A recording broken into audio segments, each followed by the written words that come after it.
Hi, I'm someone who's really bad at Elden Ring, and I wanted to share the strategies that I use that make it repeatable to beat Commander Gaius despite being terrible at the game. This is an example where I'm going to beat Commander Gaius 5 times in a row using my bad at Elden Ring build and the Boss Arena mod, linked to both of those in the description below. I'd mentioned in a previous video that Placidia Sax was the only base game Remembrance boss that was able to defeat this build in my playthrough with it. There were actually 2 that did it in the DLC, and one of them is here today, Commander Gaius, the other is the Erdtree avatar. And with this particular build, this is a guide to take out using ranged attacks rather than melee. And just be conservative with healing. Don't wait until you're below half health to drink your flasks. Drink them before then, and just stay as close to full health as you can. And if you do that, he's pretty easy because he is vulnerable to holy damage, which is something that this build is pretty good at. Going to be taking him down with the Destined Death effects and Golden Land, with a little bit of help from Knife Tiche for this particular build. Really just using Tiche as a bit of a change-up.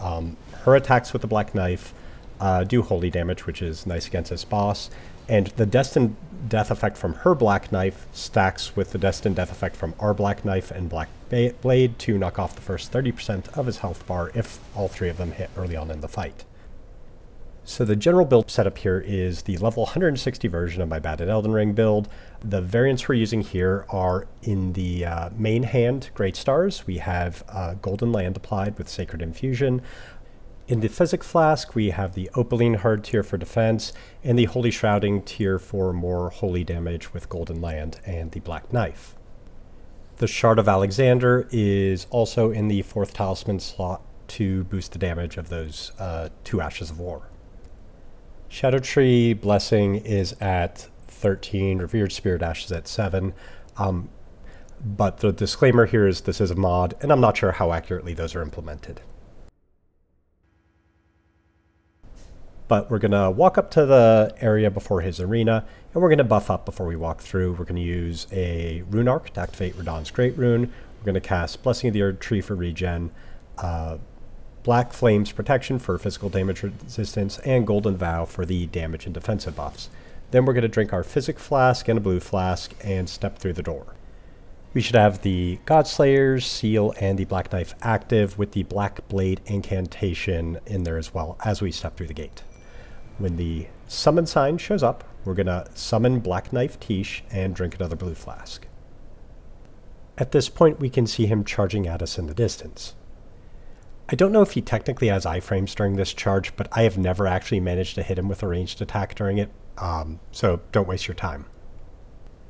I think the overall best strategy is when he's charging at you here is just to stand there and take it, just to let him know that you are not afraid.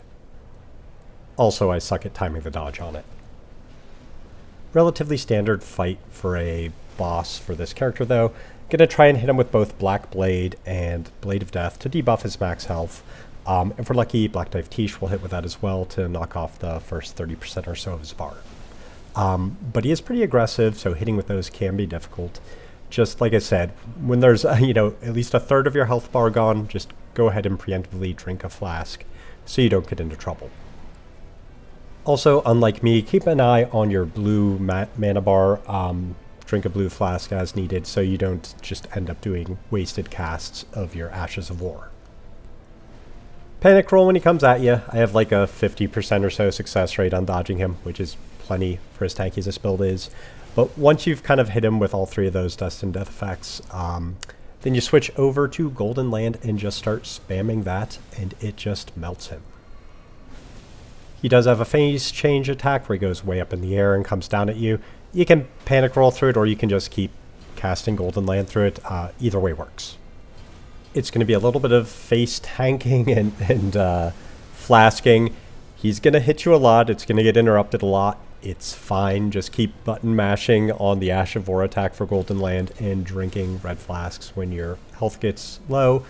And yeah, you're going to be fine. It's only going to take 5 or 6 hits of Golden Land to take him down the rest of the way. And that's really all there is to it. It's spamming that one attack and drinking flasks a lot. A little bit of panic rolling mixed in too. So feel free to continue watching the rest of this video where I beat him, well, I thought it was 5 times in a row as I edited this. I did it 6 times, so you get 1 extra in there. The last one's nice because he never even makes it to the second phase before he's dead. But he is hard at first, but once you get the hang of it, he's actually not that bad. Hope this helps some of you. Thanks for watching. Bye.